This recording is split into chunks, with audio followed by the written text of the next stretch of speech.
Books are political if the reader who picks them up is a political person looking for politics in the book. Books are not political if the person picking it up is picking it up for any number of other reasons. We need poverty in order for society to function. There's this author, his name's Matthew Desmond. He wrote a book called Poverty by America. And one of the things that you take away whenever you read it is that in order for us to enjoy this delicious capitalist society that we live in, a whole lot of people have to live in abject poverty. In order for you and I to afford these smartphones that we're all using to speak to one another, a whole lot of people have to live in abject poverty.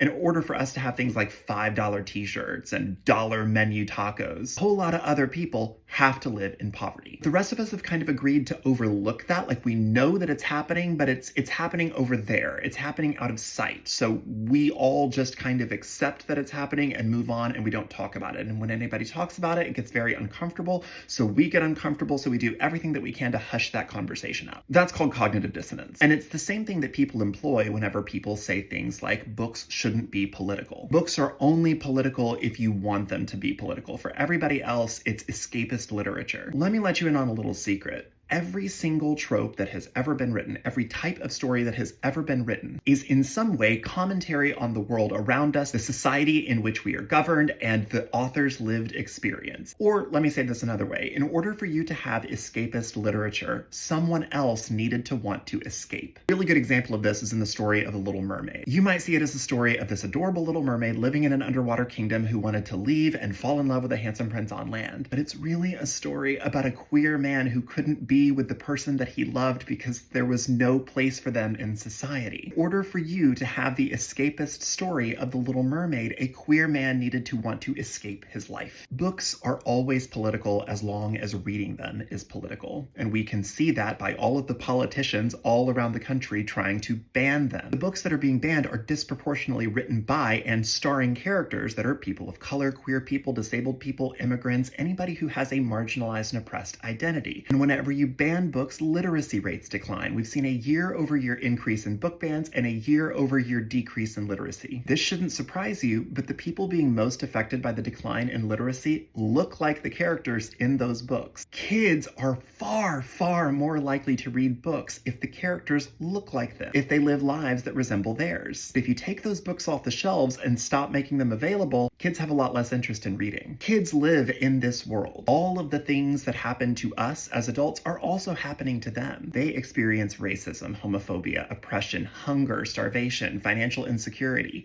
They experience all of those things because they are sitting alongside us as we all experience them. Those hungry bellies aren't just the adults, they're the kids too. The kids need a place to process that, and stories are a safe way for them to process those feelings. A black kid experiencing racism isn't going to turn to a white detective novel to be able to process that. A queer kid experiencing bullying in school might find themselves in a different type of story, as we all had to do growing up. The story actually about and for them is going to hit a lot harder and going to make them want to read more. Small tangent here, but what's wild about all of this is that we know that the adults banning these books haven't even read the books. Victoria Aveyard made a really good point. She said that a lot of people think that when we talk about critically engaging with work, that we are thinking of it like a book report, that we all have to be taking notes and be prepared to speak on it in a class, but that's not it at all. Critically engaging with a work can look like the conversation that my husband and I had after leaving the movie theater when we saw The Wild Robot. We both sobbed during that movie. It's an incredible film. The books are also equally incredible. Critically engaging with the work is just looking at one another and saying, did you like it? Why did you like it? Our connection to the story and the emotional heartstrings that it pulled